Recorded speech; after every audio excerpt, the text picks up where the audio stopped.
Cool. All right, that's going. So this will take me a while, I think, but I'll try and make it as lively as possible. So RFT, Relational Frame Theory. I'll do the talking for the next half an hour, 45 minutes, I'd say. I really got interested in RFT a while ago when I was studying a lot of ACT stuff, which acceptance and commitment therapy, which many of you know is one of my favorite modalities now, because it encompasses everything as far as I'm concerned. Now, RFT, Relational Frame Theory, is something that one of my heroes, Steve Hayes, and his cronies came up with. But in a simple way, it's a theory about human language and thinking or cognition. So thinking could also be pictures. It's not only words, but it's also pictures. So a theory around language and thinking or cognition.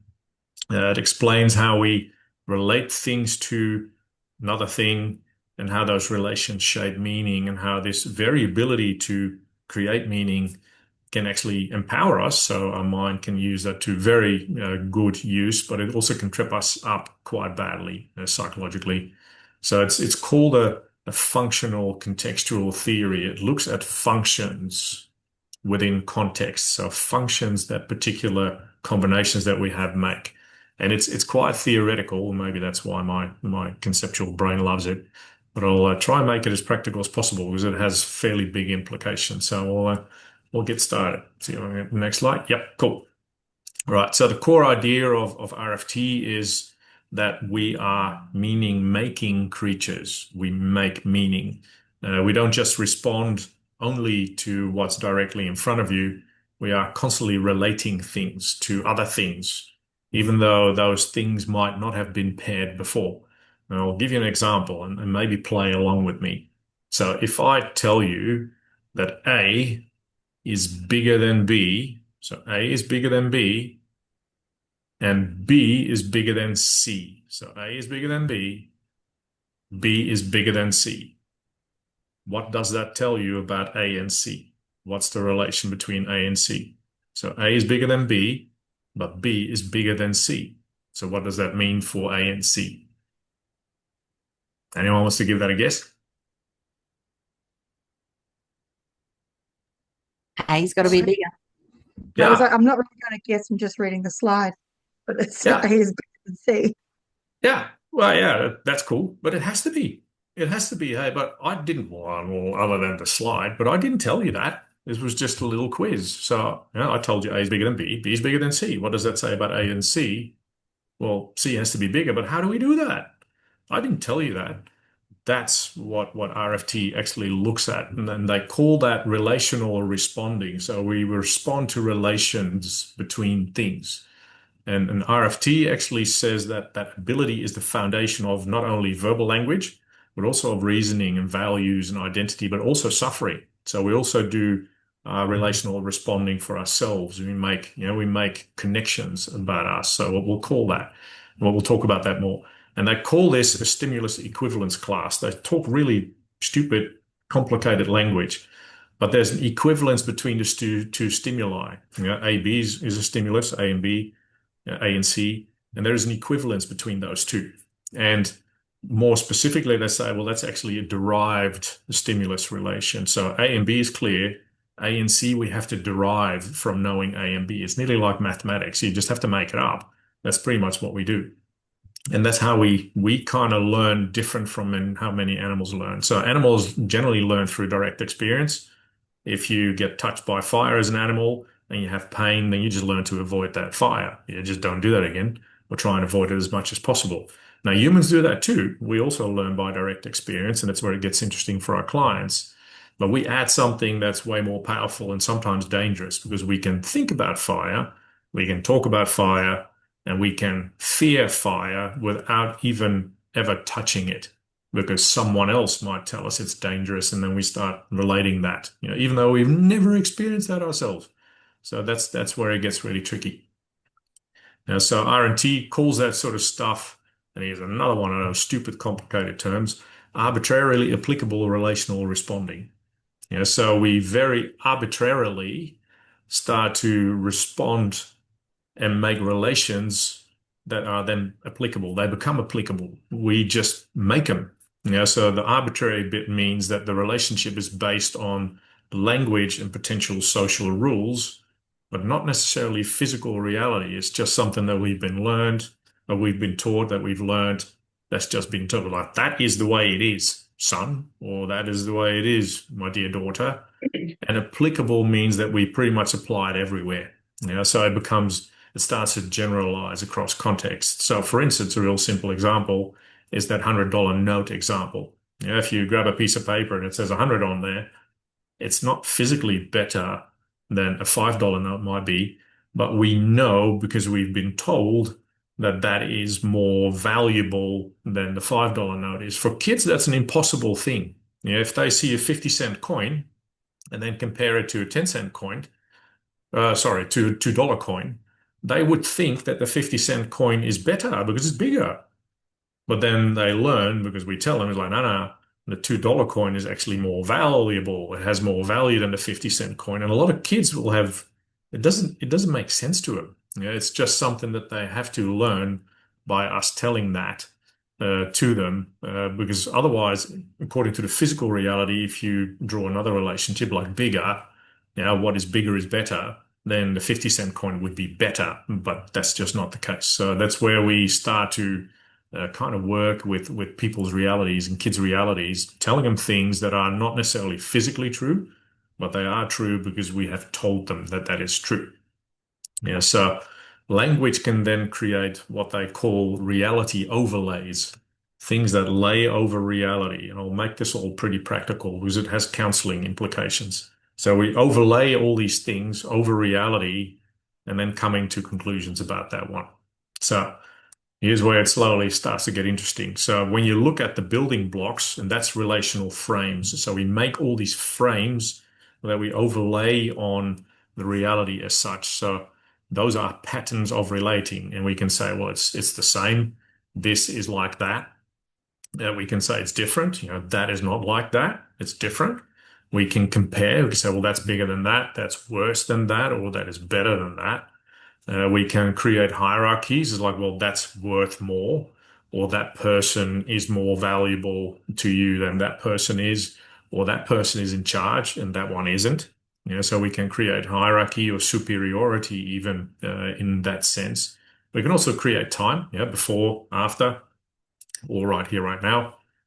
We can create causation relations to say, well, that's because of, or this leads to that. So we start comparing things, and it can lead to a perspective. There's me, there's you, then there's others, and there's things like here and now, then there's then, and then there's later. And we can create all these relations. Now, once these patterns are learned, they pretty much settle in your brain. And from that point forward, unless they change or unless someone changes them for you, they stick. That we no longer choose to think this way. We just have our mind. Just take all this software imprint and just apply it to reality. And this is where RFT gets really interesting because now all of a sudden it's all automatic and we don't really have to be involved anymore. So what we then get, it is another tough what do you call a tough term in some sense, is functions transfer. So when things are related, the function of them starts transferring. So for instance, if you look at that fox down the bottom left, if you look at that, if I tell you that the word fox that you read in your book is that animal that looks like that, and it sounds like fox when I say it. So the word fox and the written word fox, and then a picture of a fox, those two things I've taught you. It's like, and that's what we do with kids. We show them a picture book with a word, and then that word points to a particular thing, an animal or a car or a ball, whatever. And then we say it. We say that word out loud, like that's a ball or a car or a fox. And that's the only thing we really teach them. Now, from that point forward, so that's trained, that's a trained relation. But that kid immediately, or pretty quickly actually, will make 4 more derived relationship between all that. So I only say that fox sounds like fox and looks like fox, but now whenever I show you the picture of a fox, you will ultimately say the word fox, or you will write the word fox down. And the same with the sounds and everything else. So two trained relations will lead to four more derived relation.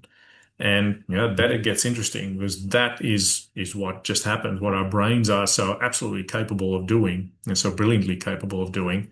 But what then happened is if a child gets, say, bitten by a fox, if you live in England, for instance, or here too, hey, we got foxes here. So say that you get bitten by a fox when you're young, then obviously reality shows that that caused you pain, and that's not good. So we have now a physical reality, and then the word or the animal fox becomes related, associated with fear or with anxiety or whatever it is, or maybe anger because you didn't want to be bitten by a fox and now you're really angry. But there might be an emotion attached to actually being bitten by a fox. But because all those stimulus relations transfer, now even hearing the word fox might get you anxious or might make the kid start crying, or seeing the word fox written in a book might start make the kid cry and become anxious. Whereas there's no park required, or no word required, or nothing is required, no actual thing where you got bitten. It's no longer necessary. So this function transfer of biting, fear, anxiety, and pain starts to transfer across to all situations. And that's where it gets really interesting for us as human beings, because that's how trauma, phobia, shame, self-concepts can spread so really easily and so efficiently, because they start to go across context automatically, because our brains, our beautiful brains, just do that. Another example could be if an already agoraphobic person has a panic attack in a shopping mall where they just went because they feel trapped, then obviously talk of that shopping mall where they were will elicit a sense of fear, because that makes sense, because that's where they felt trapped. But it will also now transfer to other situations of feeling trapped.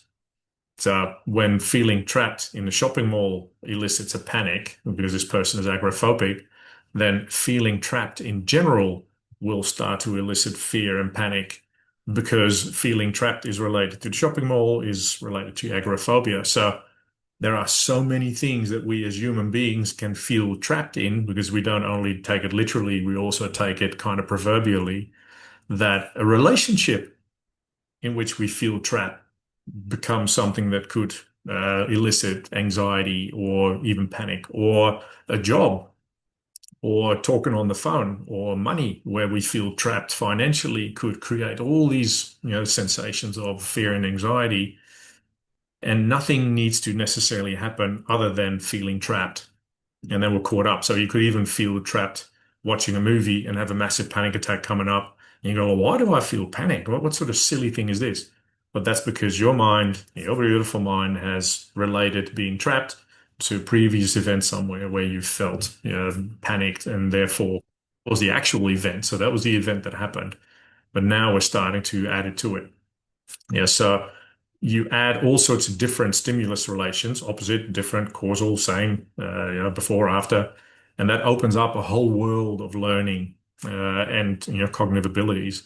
And now it's for this person, or for all persons, including you and I, it's all about words, pictures, and thinking. It's no longer around actual experiences. It's about this conceptual stuff where we talk about something and then it elicits fear, and we're not even experiencing that actual thing that we're talking about, but our brain will react exactly the same.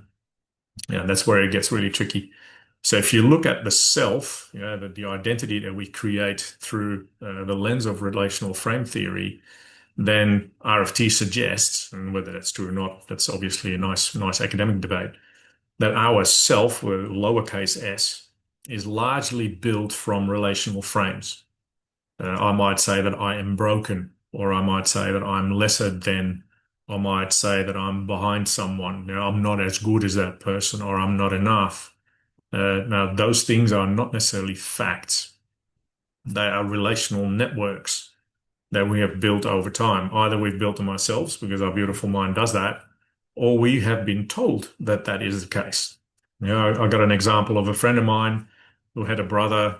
The brother's still alive. My friend, unfortunately, isn't. But for years, he was the younger brother. His brother is a genius, studied at Cambridge, a very conceptual guy, and my friend actually turned out to be a farmer and farmed really well organically. But his father always said, "This is Christopher. He is the smart one, and this is Michael." Innocent. He kind of meant it as a joke. He didn't really mean much with it. He didn't mean anything with it per se, because he loved his sons. He loved both of them. But my friend heard that in his younger years as I'm the lesser one. Yeah, because Christopher is the intelligent one, and this is Michael. So Michael is the lesser version of Christopher. So therefore, I'm not good enough. Yeah. So even though I'm an absolute icon in the organic farming world, and he was because he wrote books about it, he never really got over this idea of, well, I'm always behind my brother, and that's that self that starts to be formed, and then the mind treats those things as truth because language, whether it's in pictures or in words, feels authoritative. It has this level of authority attached to it. So that's why thinking can hurt. Thinking itself is not the problem. It's believing that thinking is the literal truth, that it resembles a truth. That is the problem. And that's what acceptance and commitment harps, on so much about is like see thinking as thinking. Don't see thinking as truth. I'll get to that. So RFT, relational frame theory, in a way wants to show that thoughts about events can hurt as badly as the events themselves do. That words can activate very strong emotions because they are related in some way, shape, or form, to other things. That imagined futures can trigger enormous anxiety because we talk about them as if they were real, and that our nervous system just does not know how to distinguish between all that stuff. It has no clue how to distinguish, or really, between this is happening, this might happen, this happened once before. It just does not know how to do that properly. For your, I always say for your brain, it's all the same. It's all the same stuff because all of those things are related through and linked through relational frames. And that's some of the criticism, for instance, to psychoanalysis and psychoanalytic therapies as well, even though I think they have that place. But asking how things happen and why, it takes you down a rabbit hole where more things will be related to more other things, and you go down one maybe seam of experiences, but then there are so many other relations that might have been made that ultimately you just get lost and you don't know how to come out of that anymore. And that leads to more questions why, et cetera, et cetera. So that gets really tricky. So the starting point generally for RFT is that all stimuli are neutral. They are just things until we start to relate them. Yeah, so from an RFT point of view, the sight of a dog, the sound DOG dog, the written letters DOG on paper, or the mental image of a dog, they're all just things. They're just stimuli. They're not meaningful in and of themselves. They're just a stimulus. But meaning starts to emerge, and we create that meaning when the nervous system starts to relate to them. And we weld them together in some way, shape, or form. Yeah, so we learn that through language forming, and that's why language formation it's cool because then we can talk to each other, but it also makes it really tricky because then we get this bi-directional stuff, like you teach me two things, I add four combinations to that just in my own brain. Seeing an animal evokes the word, hearing the word evokes an image, reading the word evokes an emotion, and imagining the animal evokes a bodily response. There's no physical dog required at all. We just do that in our brain. So insults can sting for sure. Words don't hurt, like you bet. The words can hurt big time. Diagnoses can carry weight in a positive sense, but also in a negative sense. If I tell you that, based on my observations, I think you have clinical depression, like that adds weight, to this person. So that's why I'm always very careful not to put those things and labels on people because they'll carry them, because they'll start linking to other things in their lives. And people telling her, like a friend told me last week that I think you have depression. And now, oh my gosh, Mark says I have depression too. So I must have depression, because otherwise, why would someone say that to me twice in a week? Well, it's neutral until it's related, and then it becomes meaningful. So stories about the future creating dread are stories about the future. They're not the truth. So functions transfer even across symbolic relations. Yes, the nervous system just doesn't know what to do with this. So I'll get to this a bit more in detail with ACT. So ACT, for acceptance and commitment therapy from a clinical point of view, says that's how we form these tight relations. That's how we start to create our own truths. They're not necessarily true, but they become true for us. So therefore, if someone says to us from an acceptance and commitment point of view, if someone says to us, I can't even hear the word dog without panicking, then ACT doesn't treat that as irrational or dysfunctional. It treats that as relationally coherent. That makes sense relationally, because they're probably in your brain, somewhere in your mind, in your beautiful mind, there's a relation between the word dog and an emotional experience you probably have had, or that you told you should have, like you should be careful with that sort of stuff, or you should stay out of the way of dogs because dogs are dangerous. If you get that as a child, if they teach you that, you just take that on as truth. So we overlay reality with that idea that dogs are dangerous. So ACT takes that very seriously. It doesn't say that's a very dysfunctional thought. You're like, no, it creates, it says that's relationally coherent. That makes sense. And therefore, we can start working with that in an ACT way by introducing separation between the actual stimulus, the word dog, and the response that you have. That's that diffusion bit, that acceptance and commitment therapy talks about a lot. We can see those things, can help people see those things as different. They're not one and big truth. There's like, no, they're separate things. One leads to the other, and we can help them to not do that again, to do that differently. So we try to weaken the automatic transfer of function, and then help them create more other contexts, which can happen as well. So we could, in theory, you could work with people and say, well, dogs are actually very interesting. So now we put a different relationship on it. Rather than dangerous, we make interesting. So stimulate curiosity, for instance. If the client says, I like curiosity, I like being curious, so that's a value that they like, then we might be able to embed dog in more a curiosity thing rather than a danger thing, and then help them to feel better in themselves. So that's a lot to say. I'm just trying to look what I want to say about that before I go to the next slide. No, this is all right. I think clinically, if you look at counseling and supervision, even between you and I, but in your practice, RFT in some sense explains why psychoeducation alone is often not enough to resolve fear, for instance. It's often not enough. It helps, but it's often not enough because there are other relationships involved as well.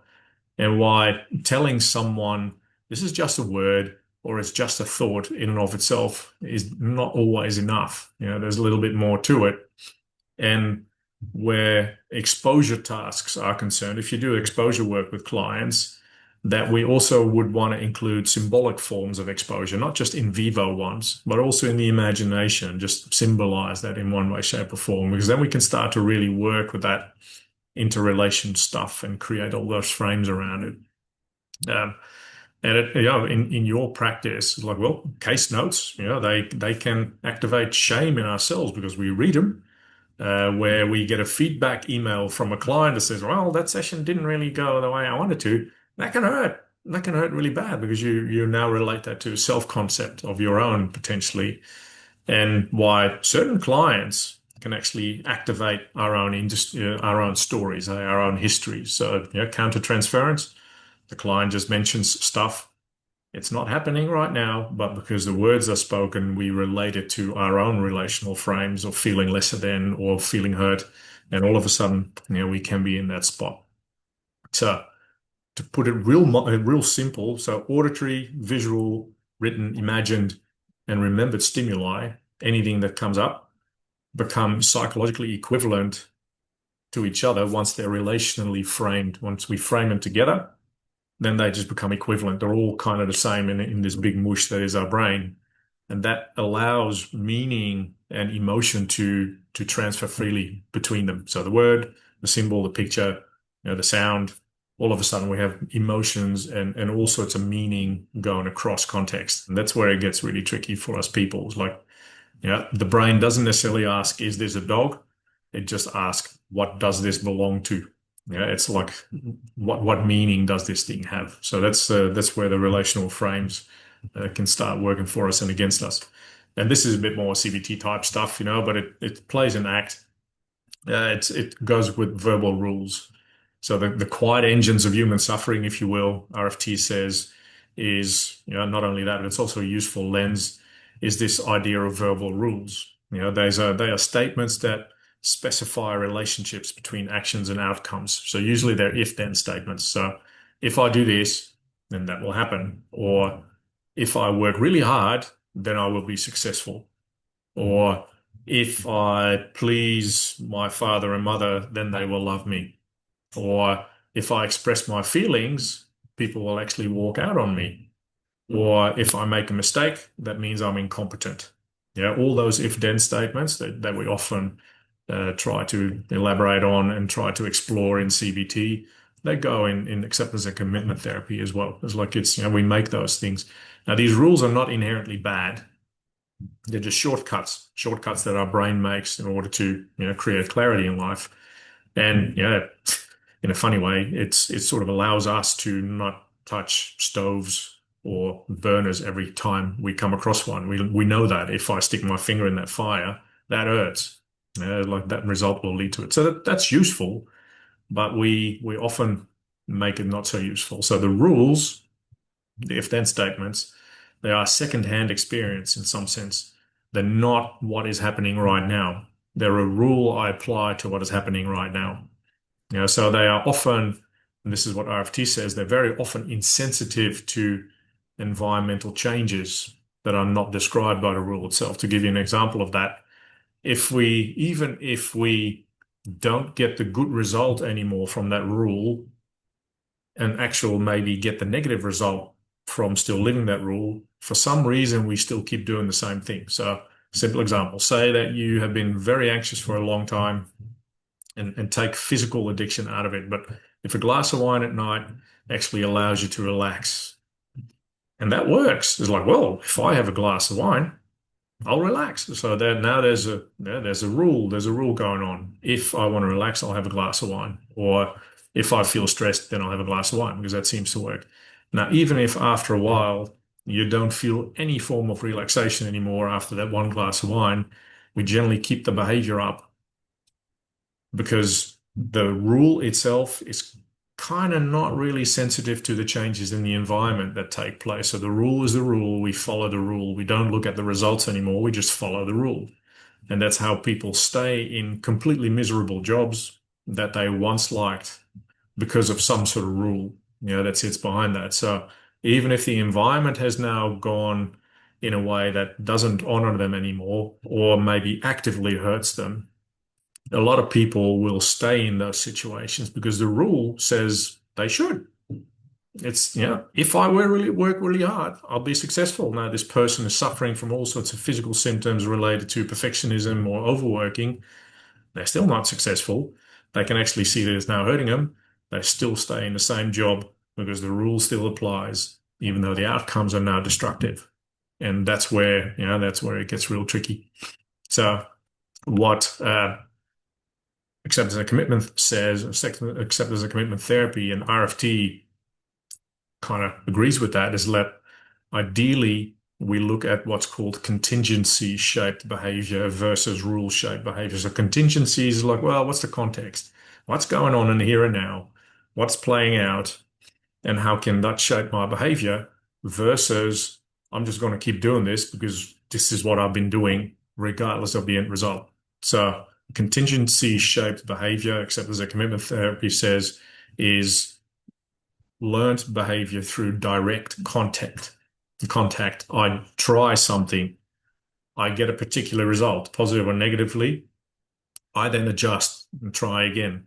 I look at the result again, positively, negatively. I adjust. If it stays okay, I'll keep that behavior up. If down the track that behavior doesn't work anymore and actually gives me a negative result, I'll adjust again. That's no longer rule-based behavior. It's contingency-based behavior. You learn through the environment. Whereas rule-governed behavior says, I follow the rule. I avoid testing it because the rule is the rule. And I behave as if that rule's always true, and then just keep doing that. Now, it's a very efficient way of doing stuff, but it's very brittle because if the environment changes, the rule might no longer be functional. So that's something you'll hear in acceptance and commitment therapy quite often to say, it's not the behavior that's the problem. Drinking is not necessarily an issue. It can become an issue in the context in which it happens for the reasons for which it happens. But drinking in itself, any type of behavior, is not automatically a problem. It depends on the context in which it happens. And that's something we can work with clients. So acceptance and commitment therapy ACT is not anti-rules, but it is very much anti-rigidity. It's very anti just applying things because we've always been applying them. So therefore, I'm just going to keep applying them, and I'll just keep that up. So let me see. Any questions? If you have questions, feel free to interrupt. Otherwise, I'll just keep going. So a common clinical example, excuse me, is I must feel confident before I can act. Yeah, many clients say that. Yeah, I don't have the motivation, so I can't move forward because the rule behind is like I need to be motivated in order to do something. If I'm competent, I should not feel anxious. But here I am feeling anxious, so it must mean that I am therefore not competent because otherwise I wouldn't feel anxious. Applied to us as counselors, good therapists don't struggle with cases. So if I struggle with a case or with my practice, I must not be a good therapist. Yeah. Or if I say no to something or someone, I must be selfish. Those are kind of those rule-based statements and rules-based behaviors that then follow because of it. So they collapse a complex context into some level of certainty that's fake. We think we know what's going on because we have the rule, so we must know what's going on, apparently, but we don't look at the actual reality anymore. So the complex nature of our world becomes really condensed and then collapsed into some sort of level of mental certainty that could work against us. And it therefore narrows our behavioral options. And it also turns internal experience into a gatekeeper. Because if it makes me feel a particular way, it must be true. So if I feel really anxious about something, then it should be avoided. So it becomes another rule. It's like, because then we start to look at our emotions as well. And it's a tricky thing, because verbal rules feel so real. Rules don't feel like thoughts, they feel like reality. You're like, well, this is the way, the amount of time, and I bet you have that as well, but the amount of times that clients tell me, but this is the way it is, Mark. That's just the way it is. They're like, okay, what do you base that on? It's like, well, I'm nearly 57 years old. I will not be able to get a job anymore because that's just the way it is in society. And you're going, okay, interesting. Well, let's break that and let's break that apart a little bit. But once a rule is embedded in clients' relational networks, based on what society tells them, based on what culture has told them, based on what their friends tell them, based on what the peanut gallery tells them, based on what the news is telling them, that will transfer that emotional weight, often to the negative in our case, to this client. If I can't get a job, then I must be a failure. Or if I apply for more than 100 jobs at the time and I get only no's, it must mean there's no work for me out anymore. And then failing becomes related to worth. Worth becomes related to belonging. Belonging becomes related to safety because it already is. So then breaking that rule that says, I should be working nearly becomes an existential thing. It's like my whole survival is at stake in that sense. And we go, well, that's a bit dramatic, but it's not, because in that person's brain, it's all connected, and not being able to find a job becomes an existential crisis because it says something about them in terms of shame, powerlessness, hopelessness, despair. You mention it. And the body responds. And because the body responds and it feels so strongly, it must be true. And that's the trap. That's, if you've ever read Russ Harris's The Happiness Trap, that is the happiness trap. The happiness trap is that we are so linked in with what our bodies are showing us through, the energies in motion, the emotions, our feelings, our thoughts that we apply to that, and what we then look at in reality is not necessarily happening right in front of us, but what we kind of take in from reality about our situation that therefore we think we are right. And it's just not always the case. But on the other hand, there are helpful rules. Hey, let's be honest. There are good ethical guidelines, there's safety protocols, there's professional standards, there's good life lessons. There's all sorts of good stuff in there. So it's not about the rules. The rules are not the problem. The problem is for people, especially in our field in mental health, that clients generally treat all rules as universal, timeless, and self-defining, as in they define who I am. And that's something that ACT doesn't do. ACT asks a totally different question. It says, don't worry about right, wrong, good or bad. Let's worry about, does this rule work in the current moment? Does it work? Does it get you what it is that you want? Is it in service of what matters most? And that's the values that come.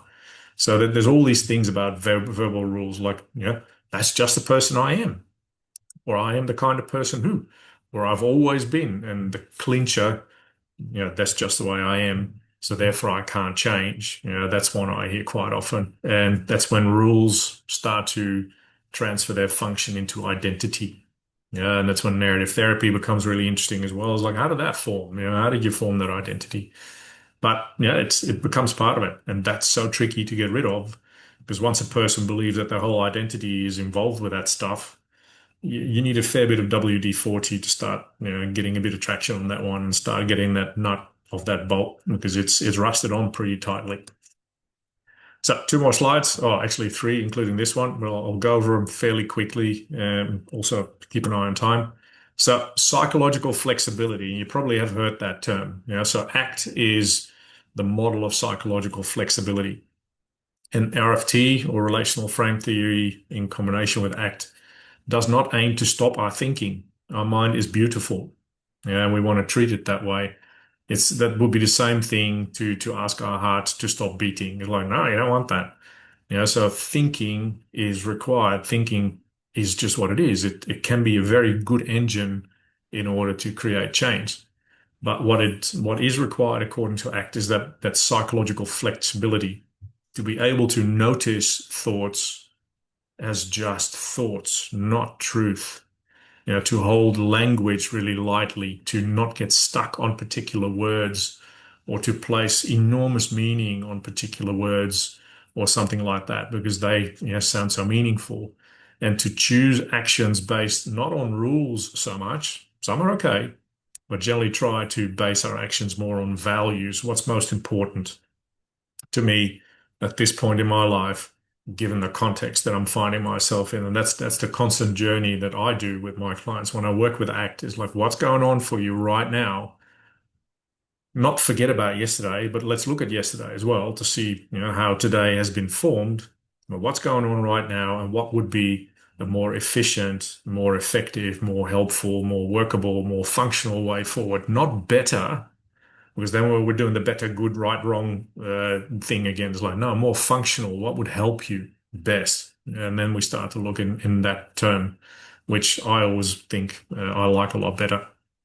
So RFT, in some sense, if you want to summarize it really quickly, insight alone doesn't change behavior. It can, but generally just knowing why you do stuff doesn't necessarily change what you're doing. Positive thinking can often backfire, because it then starts relating to something that's very rule-based. So like, I can't think myself out of what my body is doing either. It just doesn't work that way. My clients generally come to us saying, look, I know I shouldn't be doing this, but, or I know I should be doing this, but they're not. And why self-criticism is so unbelievably sticky. Because as soon as we loop it back to us, it just becomes massively sticky. It just becomes really weird. So we can't really do much with that. And that's why interventions like diffusion, and I'll walk through some of those real quickly, and perspective taken and mindfulness and all this sort of stuff, allow us to take a slightly looser perspective towards, reality as well. And they stop, or not stop, but they disrupt those relational patterns a little bit, rather than, arguing at the content. Yeah, it's like the content is the content. But if we see the content as truth, then we're in trouble. So language is like a high-powered map. Maps are useful, but they're not the terrain. They just say something about the terrain. But if we start mistaking the map to be the terrain, we're in trouble. Quite often. So let's look at this a little bit more. So the techniques that you might know, and I've got this 6-part model in ACT. They call it the hexaflex. You might have heard of it. I might have shown you before. But the model of psychological flexibility within ACT that uses a lot of RFT stuff. That's all around the looseness or the holding of a particular context lightly. So language is a brilliant servant, but it's a horrible master. And we often turn it into a master, and that's where it gets quite troublesome. So if you look at ACT and the way that it works with RFT, then initially it's on that cognitive fusion bit. So language traps us, and it kind of it becomes a self-fulfilling cycle. And that's why we suffer as humans, because we're in that cycle. And it's really hard to stop doing that if you believe that whatever's going on is true and can't change. So we can't turn language off, but we can learn to live differently with language. And language is metaphorical, symbolic, verbal, non-verbal, any type of communication, pictures, you mention it. So the RFT lens of cognitive fusion is verbal relations are treated as literal properties of reality. So for people that come in, what I'm saying for a client feels like the truth. It sounds like the truth. It feels like the truth. I embody it as the truth. I am incompetent. That's no longer a description. That's a reality for that client. And from an RFT ACT point of view, we don't, oh, sorry, there's John. I'll allow him in. We don't want to argue with the content, because as soon as you start telling the client, no, you're not. No, you're fine, or you're actually really competent. I think you're a very intelligent person. Then that is immediately like, that's out, because that's what this person is experiencing. So you can say, well, how can we loosen up that connection between thinking and the client's reality? Is to separate them from that thinking and help them, for instance, through a simple technique that says, I'm having the thought that. I'm having the thought that I am incompetent. All of a sudden, you take that just one step away from the literal truth of that thought to actually acknowledging that it is a thought. So I am thinking that I feel, or that I am incompetent. So there's a relational network, and there's a more observing perspective, which you can work. And this is the real simple version of that. But in reality, you can work with that stuff. Now, the avoidance bit, that's usually to do with feelings, with strong bodily responses, very often rule governed. If I feel anxious, then something must be wrong. So if my body is responding, then something must be wrong. Or if I let this feeling stay, if I don't try and get rid of this feeling, it will overwhelm me. Those rule-based type behaviors. So emotion means danger, discomfort means incapacity, according to RFT. Whereas, ACT then says is like, well, let's work with that nearly Gestalt type actual feeling right here, right now. So we go to the present moment. It's like, okay, what are you actually feeling? Where does that sit? What does that look like? What does it sound like? What does it feel like? Does it have a color to it? The submodalities of neurolinguistics, but just even Gestalt, just the here and nowness of that. What is going on for you? And what would happen if you just allow that feeling to be here in the here and now? What happens? Just watch. So you can get, that's that non-avoidant but more accepting response. Can I, as I say to my clients, plain English, can you sit in your shit? Can we just sit in your shit here for 5 minutes and actually just feel it? Not wallowing in it, but feel. Because then we can start to loosen up that connection between truth and whatever's going on. So the loss of contact with the present moment, that's a big one for many people, because they do these time relationship things. Hey, before and after, better, worse. What if, talking about the future, if only, talking about the past. Doesn't work. It's usually not very useful, because the brain still reacts as if whatever threat was there or will be there is happening right now. So you still get the same reaction. So that present moment awareness, the here and now, and the directly sensed, which is also that avoidance stuff, the experiential avoidance, that's what we can do with clients. And if you do want to do that expressively, through art or through music or through motion, dance, movement, otherwise, get the client in the here and now, because then they can see that whatever they might think had happened or they might think could happen, it becomes irrelevant in the here and now, because the here and now is what there is. Yeah, and the conceptualized self as context or self as content, we do too much of this self as content thing. We think we are defined by the content of what's going on because we forgot to take it into context. Where you say, well, of course it's normal to feel anxious in a situation like this. You might not like anxiety, but if something like this happens, of course, anxiety is not the problem. It's okay to feel that way. Whereas people might say, I'm an anxious person, whereas your help could then be to normalize that sense of anxiety in the present moment based on the context of a client's life. It says nothing about them. It says something about what they're experiencing in the here and now. Or people that say, "Oh, I'm not leadership material." It's like, what do you base that on? Or it's always been this way. So these identity statements, like, sorry, Mark, but I can't change. I'm too old for that. Like all these identity-based statements. And because they're fused, they become a story. They're no longer the reality, but they become the client's reality. And that's where we ideally help them. So you create, and there's a bit of a bit of a complex term. They call it a deictic shift, where the words connect through a particular set of meaning. So we try and loosen that meaning making up a little and start relating it with something that's more functional, more helpful. So the I is then no longer coupled with incompetent or failure, but the I can become coupled with exploration or with, courageous or courage or whatever value, so that deictic shift, you make them shift from, or you help them shift from one connection that's not so useful to, a connection that's more useful.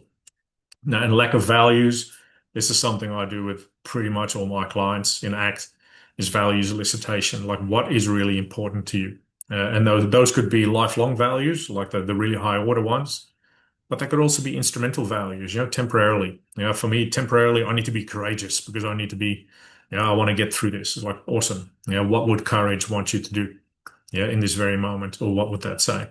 So a lot of people have some level of contact with their values, but often they don't act on them. And I see values as a compass heading, not necessarily as a goal. Goals are different. They're waypoints along the way. But values are more this compass heading, like this direction, north or south. You'll never reach it because you can always go further north, but it's at least the direction that the client wants to go in. So rather than the client saying, am I right? Is this good? Have I been successful? To help them shift their thinking to, am I moving towards what matters more? Or what matters to me? Am I still going in the direction of what matters to me? Am I going in the direction of what makes life rich, what makes life meaningful, what makes life interesting? Am I doing that? And if not, can I course correct?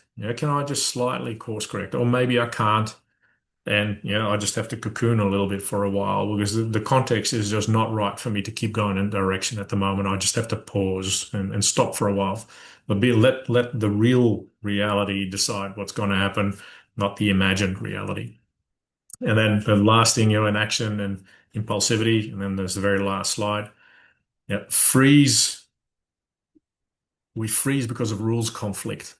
If we look at impulsive action taking or fight, flight, freeze, we often freeze, aside from the biological freezes based on something that's actually going on. But if it's one of those imaginary, problem situations that we have created in our own beautiful mind, some of the rules will conflict. I should move forward, but I can't move forward unless I have more motivation. Only if I have motivation, I can move forward. But if I don't move forward, then I'll be a failure. And then we get into these verbal rules that conflict with each other, and then we don't know how to move, and then we freeze. That's often what happens for people. And then as a kind of a breakthrough moment, we then act impulsively, to escape those internal states. And that generally is not so useful, even though it's understandable, but it generally doesn't lead to the most valuable result. It just leads to a quick fix, which in ACT terms It's just more of the same. It's avoidance. We keep going over the same thing because we haven't addressed what's going on, which is the conflict in the rules. In order for me to move forward, I need to be motivated. But if I don't move forward, then I'll be a failure. So I feel failure and I feel unmotivated. What do I do now? I'll just sit in that stuff. They're like, well, yeah. So it's not about proving the rule wrong. It's more about let's see what happens if I start acting more in line with what I find really life enriching, interesting, important, fulfilling, etc., etc. So that's that one. And then the very last one, this is kind of a putting it all together. So RFT, in some sense, explains this problem that humans have with suffering because language creates this rigid set of relational networks that either form automatically or we keep creating them. And that then governs very often our behavior in ways that are completely disconnected from actual life. It has nothing to do with what's right in front of us anymore. Now, with all due respect for people who have had traumatic experiences, their lives is a constant ongoing. I see that in the people I work with EMDR. Their current realities have nothing to do anymore with what they've gone through, but it's now kind of embodied. Hey, it's nearly literally embodied. It sits in there. But mentally, we keep going over that stuff as well. So it's not even their fault. It's not like, oh, dummy, you should just think differently. He's like, no, we just hang, in the past with that one because it was so powerful. We made so much meaning out of that, unconsciously or deliberately, that it now seems to determine the next step. It acts as it doesn't. But if we believe our thoughts and if we believe our bodies and see them as the truth, then there's a fair chance that we'll keep moving in that direction because you just can't help it. So what ACT tries to do is to loosen that fusion between thoughts and thoughts being reality, to reopen our contact with the actual world, what's right in front of me, my eyes, my ears, my nose, my mouth, my touch organs. What am I sensing right here, right now? And how do I relate to that? To anchor your steps, your behavior, your action into values rather than, running away, fighting, freezing, or whatever else, and to restore flexibility in the presence of language, so to not stay. And that's why I think I love it so much because I'm a bit of a linguistic freak. I love language, symbolic language, non-verbal language, verbal language. We often take it too literally. So ACT and RFT says, why don't we just loosen that connection between, those two a little bit?